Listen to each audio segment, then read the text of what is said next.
आदित्यनाथ जी का कहना है कि सर ये खास तबके का पॉपुलेशन बढ़ता जा रहा है देश में और अनार्की सिचुएशन पैदा कर सकता है। उत्तर प्रदेश के मुख्यमंत्री ने एक शब्द का इस्तेमाल किया, मूल निवासी।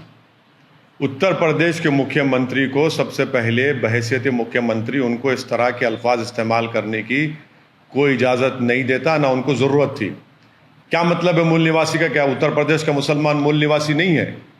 और अगर मूल निवासी अगर कोई इस देश में है तो वो है द्रविडियन लोग और आदिवासी लोग, नंबर 1।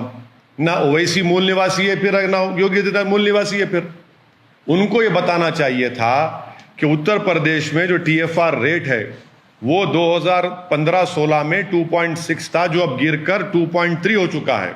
उनको ये बताना चाहिए था कि भारत में जो मुसलमानों का TFR रेट है वो कितना है। वो गिरा नहीं गिरा, नेशनल फैमिली हेल्थ सर्वे में बता रहे गिरा है, वो बहुत गिरा है, वो नहीं बताते।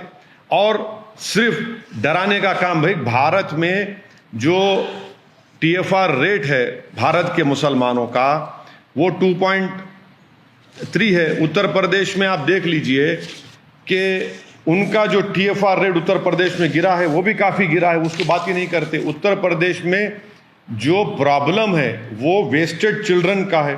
वेस्टेड चिल्ड्रन उत्तर प्रदेश में आप देख लीजिए 6% से 7.3% हो चुके हैं।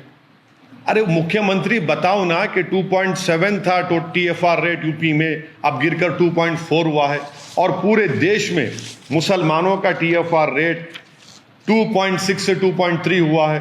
पूरे देश में सबसे ज़्यादा अगर कोई कॉन्ट्रासेप्टिव इस्तेमाल करता है तो मुसलमान है, वो NFHS कहता है, उस पर भी आप बात नहीं करते। और उत्तर प्रदेश में पॉपुलेशन स्टेबलाइज होगा, डिजायर्ड फर्टिलिटी रेट 2026 तक हो जाएगा। मुख्यमंत्री को बोलना चाहिए सब बातें ये, वो जानकर भी सिर्फ मुसलमानों के ताल्लुक से खौफ पैदा करना, ये इनका मंशा और मकसद। प्रधानमंत्री जी ने नए बन रहे संसद भवन के ऊपर अशोक स्तंभ का इनॉग्रेशन किया, आप इसको कॉन्स्टिट्यूशनल नॉर्म के खिलाफ मानते हैं? बिल्कुल, इसलिए मानता हूं कि भारत के संविधान में separation of powers basic structure का हिस्सा है। और सेपरेशन ऑफ पावर्स ये है कि एग्जीक्यूटिव जो प्रधानमंत्री है, लेजिस्लेचर जो लोकसभा के स्पीकर हैं और जुडिशरी जो चीफ जस्टिस ऑफ इंडिया हैं, वो एक दूसरे के मामलात में मदाखलत नहीं करेंगे, इंडिपेंडेंट रहेंगे। तो जब लोकसभा में प्रधानमंत्री जाते हैं तो स्पीकर बड़ा है, स्पीकर अध्यक्ष है, प्रधानमंत्री बड़े नहीं है वहां पर। जहां तक ये तो सेपरेशन ऑफ पावर्स का हिस्सा है। प्रधानमंत्री सामने बैठे हैं, लोकसभा के स्पीकर पीछे बैठे हैं। और अगर आप कॉन्स्टिट्यूशनल एक्सपर्ट्स को पूछेंगे तो वो जो अशोक चक्र है, जो उसके में 4 जानवर है, एक घोड़ा है, एक हाथी है, एक उसमें बुल है और एक लायन है। वो क्या बताता है कि भारत के संविधान का जो प्रियम्बल है, लिबर्टी, इक्वालिटी, फ्रेटर्निटी, जस्टिस को बताता है। प्रधानमंत्री उसको क्यों बोल रहे हैं? और ये तो उस जगह पर मिला था ना, जहां पर 50 फीट का एक पिलर है, जहां पर गौतम बुद्ध ने अपना पहला सरमन दिया था।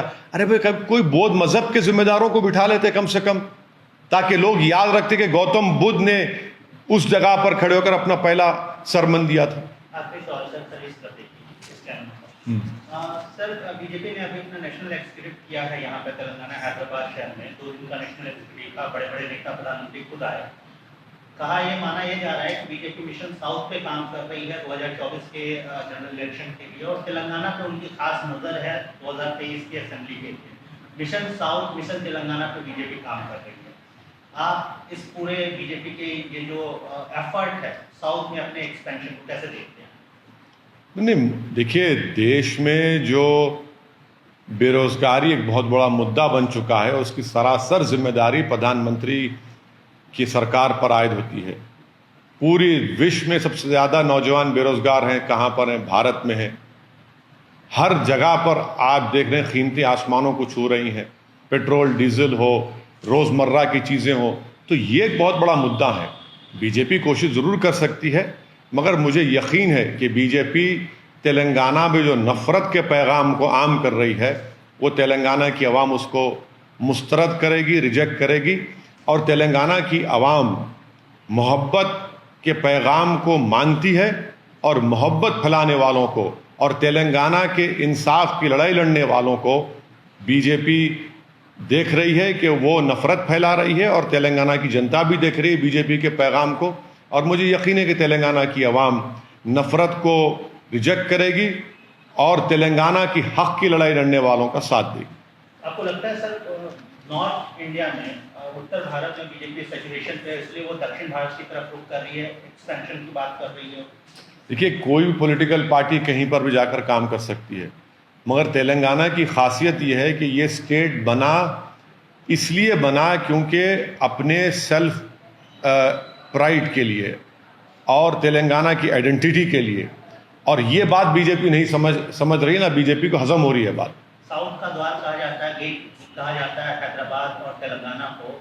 लगता है कि मुख्यमंत्री तेलंगाना के टीआरएस के मुखिया के चंद्रशेखर राव बीजेपी के राह का सबसे बड़ा हर्डल है, वो सबसे बड़ा ऑब्स्टिकल है बीजेपी के लिए? नहीं, तेलंगाना के मुख्यमंत्री जो कुछ भी मुद्दे उठा रहे हैं वो तेलंगाना के भी मुद्दे हैं, देश के भी मुद्दे हैं। और तेलंगाना के मुख्यमंत्री एक स्टेट्समैन है और वो जानते हैं इन सब चीज़ों को, और वो सही बात कह रहे हैं और पूरा देश उनकी बात सुन रहा है। तेलंगाना की जनता उनके साथ खड़ी है। हाँ, जो कमज़ोरियाँ तेलंगाना में थीं, जैसा धरनी पोर्टल का, उसको रेक्टिफाई किया जा रहा है। जो कमज़ोरियाँ हैं हम भी मानते हैं, कमज़ोरियों को दूर करना का काम टीआरएस को करना चाहिए, और हम उम्मीद करते हैं कि उन कमज़ोरियों को और जो जनता की तकालीफ है उसको दूर करेंगे।